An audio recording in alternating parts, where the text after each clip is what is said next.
If you're anything like me, then you probably have a really uncomfortable relationship with productivity. And I'm not talking about, how many tasks you get done in a day or how you are productive. I'm talking about how to actually make yourself be productive. It's the energy and the focus that can be so unpredictable, especially if you have ADHD. And some days you wake up and you've got all the energy and all the focus, and other days you wake up and you feel like a sloth. You can't get anything done. So that was definitely me. And I suspect a lot of you feel the same way. So in today's video, what I'm going to share are about 4 or 5 different things that I have learned that have helped me make my productivity, my energy, and my focus more predictable so that I can trust myself to actually follow through on the things I say I'm going to do. And by the way, if you're new here, my name is Caren Magill. I am an ADHD coach and creator, and I'm here for the busy, ambitious brains who want to be productive, but they don't know if they're going to wake up and actually feel like they can be or not. If that is you, then stick around because we're going to get into it right now.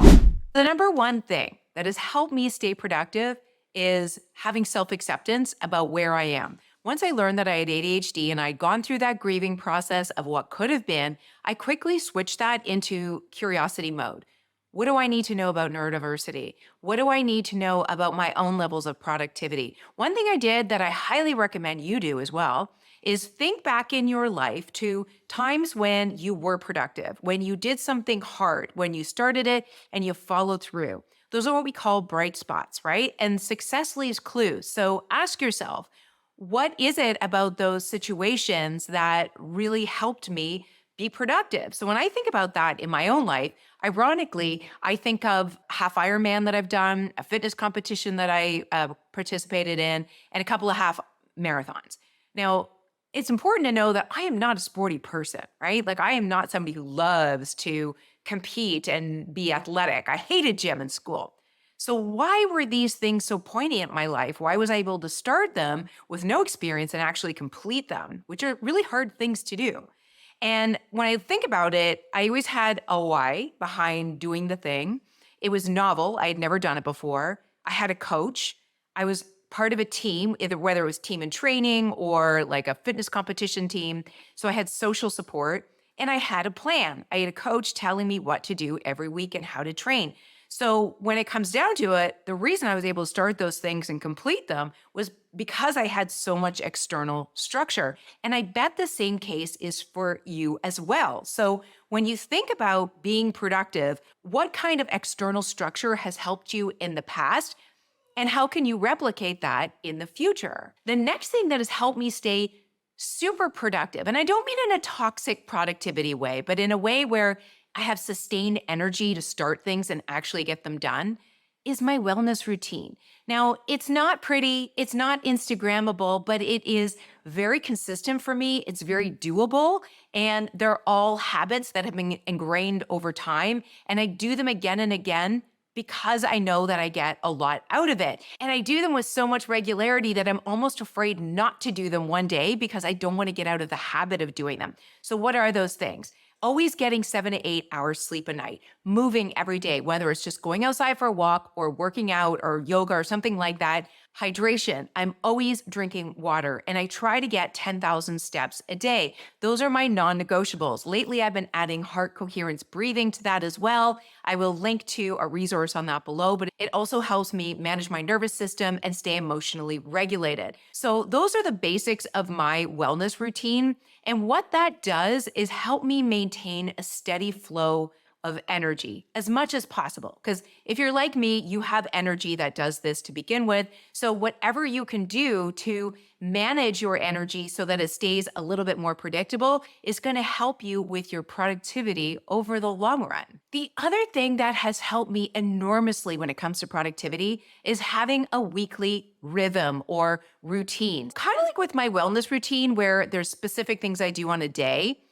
My weekly routine has more to do with life in general. So on Mondays, I'm prepping content. On Tuesdays, I'm filming. On Wednesdays, I take calls. On Thursdays, I'm editing and uploading. On Fridays, I'm doing my newsletter. On Saturdays, I do cleaning. And on Sundays, I plan my week and do meal prep. And I just wake up every day knowing that there's one thing that needs to get done on that day. Obviously, there's other things that get on my plate throughout the week as well, but knowing that on certain days I do certain things is so helpful. It takes the guesswork out of what am I doing on this particular day? And you don't have to think about it. A lot of managing productivity when you have ADHD is just getting rid of cognitive load, which means leaning on habits, leaning on external structure, and not expecting your brain to remember what it is you have to do because it's not built for that. Your brain is a terrible place to store things you need to remember. Terrible place. One other thing that I've been working on lately, and to be honest, this is very much a work in progress, I'm not very good at yet, is not picking up something new until my current things are done. What do I mean by that? Like many of you, I am a procrastinator in my business. I'm always buying new courses and trying to learn new skills. But instead of getting through a full course and taking whatever action steps I need to take from that course and applying them to my business, I'm just going out and getting the next course because learning for me is fun. Execution and planning, not so much. But I'm trying to get better with that. So for example, I bought a course from Justin Welsh about LinkedIn and I went through the course.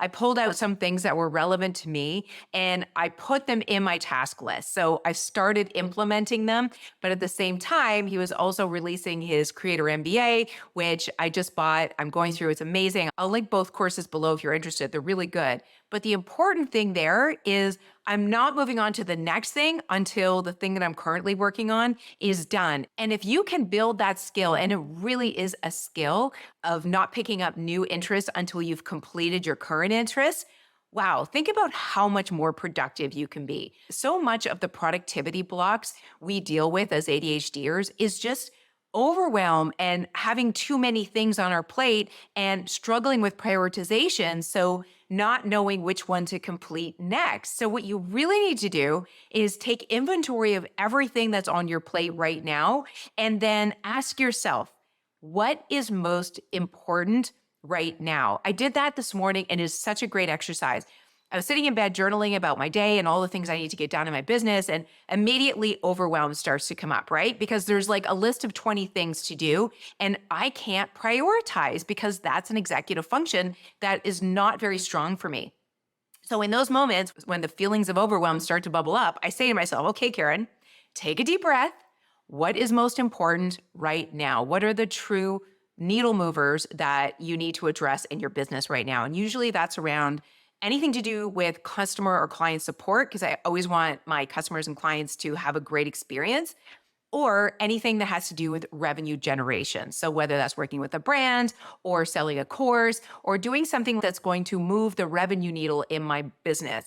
I don't want to be tinkering with websites and logos and things that are not really impactful. So when I ask myself that question, it centers my brain and I'm able to look at my to-do list and pick out the things that are most important. If I can get to the other ones, great. If I can't, no big deal. So again, that question is what is most important right now, or what is most important for today? And also, what am I optimizing for? If you need a secondary question to center yourself. Are you optimizing for, like I just said, revenue? Or are you optimizing for having a peaceful morning with your family? Are you optimizing for connection? Are you optimizing for wellness? What are you optimizing for in your life? Because if you know what's most important, it helps to frame everything that you've got on your plate to complete it, or at least make a priority list and then go to completion. And like I said, if you can hone that skill of not picking up new things until your current things that have a completion time to them actually complete, so you can like pause, take a moment to digest and just decompress from what you've just done, and then move on to the next thing. You're not only going to save yourself a lot of overwhelm, you're going to have way more focus over your energy and where you're focusing it on, and you're going to get more stuff done. So again, this is the opposite of toxic productivity. It's not being productive for productive sake. Is knowing what's most important and why, and focusing on those things first and managing your energy so you can get more done in the future. And the last thing that has amped my productivity so much, especially in the last 2 years, I've talked about this before, so it should be no shock to you, Notion. I know that there's a lot of productivity systems out there. And by the way, Notion's not sponsoring this, although if they were, it'd be awesome. There's a lot of productivity systems out there, and I've gone through every single one of them about 3 times over. I know you know what I mean. We're always looking for the next tool. This next tool is going to be the one that makes all of your productivity flourish, and it never works. The first reason, number one, is that a tool is not a make or break productivity secret. All of the things that I've just mentioned that are peripheral to the tools you're using in your day are more important. Managing your state, having a rhythm, having habits, making sure that you're set up for success with external structure, social support, coaches when you need them, anything to do with those sort of things are really going to create the foundation of your productivity.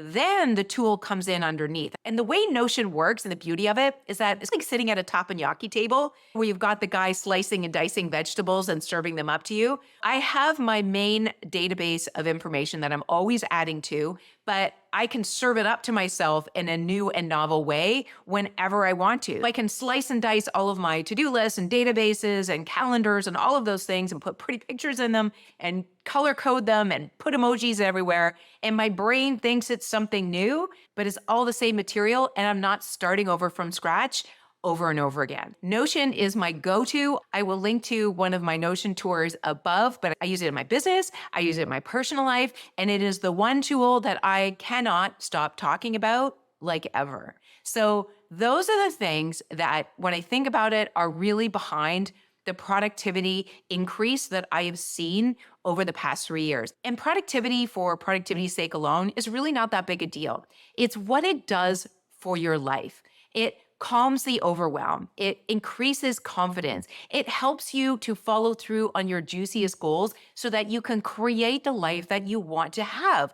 I wouldn't have the business that I have today that I absolutely love and is designed perfectly for me. It's not the biggest business in the world. It's not a 7-figure business, but it is the business that I love running. And it is because I have these systems and structures in place that it works as well as it does. And I never get burned out. Sometimes I get close, but I know how to pull back now. And I know how to manage my energy and manage my productivity. So it's not perfect, but I am better now than I've ever been in the past for all of those reasons that I just shared with you. So my question to you is, of the things that I shared, what resonates and what can you bring into your own life as your own recipe for ultimate productivity so that you can get after the life of your dreams? So that's what I got for you today, guys. If you like this video, hit like and subscribe. Let me know where you struggle with in terms of productivity. And until next time, I'll see you in the next video.